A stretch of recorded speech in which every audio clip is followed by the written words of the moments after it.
C'est toujours un temps intéressant, un temps d'échange avec un ministre qui a une responsabilité, d'autant plus un ministre des collectivités. Donc moi en tant que maire, donc, je suis dans une collectivité donc, sur des sujets du quotidien, des problématiques du quotidien.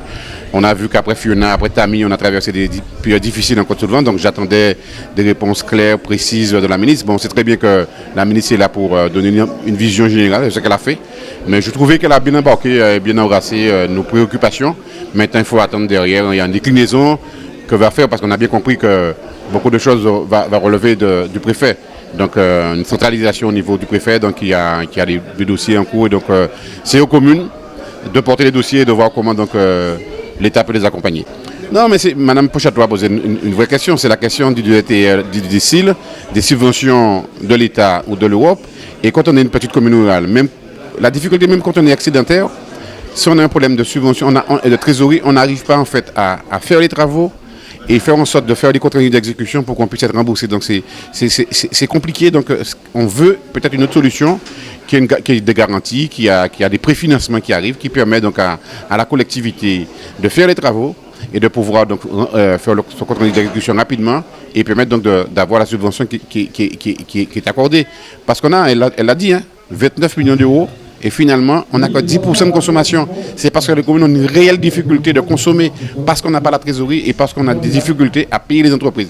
Et tant qu'on n'a pas une facture acquittée, qu'on met dans le compte rendu d'exécution, ni l'État, ni l'Europe ne nous remboursent. Alors, avant de répondre à votre question, si vous me le permettez, je voudrais dire au nom du gouvernement, au nom du président de la République et au nom de monsieur le Premier ministre, à quel point je suis touchée par la violence des attaques de cette dame sans domicile fixe, avec 4 familles qui ont été touchées, et dire à quel point voilà, je suis émue et je veux envoyer mes pensées les plus chaleureuses aux 4 familles qui ont été victimes de cette violence.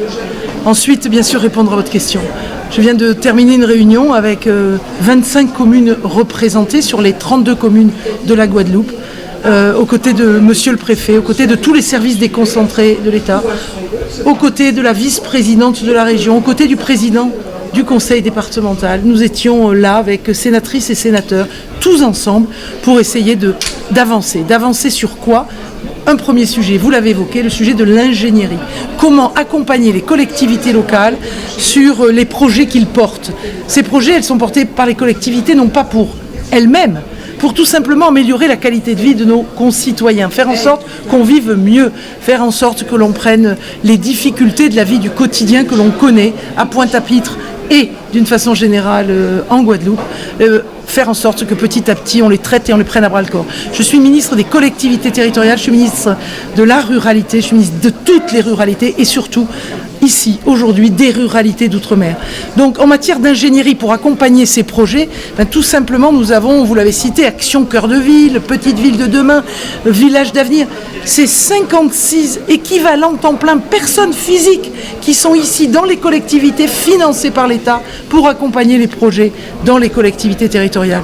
Et là, on va encore continuer parce qu'on voit qu'on a des faiblesses. La faiblesse qui ressort principalement, c'est que nous n'allons pas chercher les fonds européens comme nous le devrions. Oui, il y a des fonds européens qui sont pour la Guadeloupe.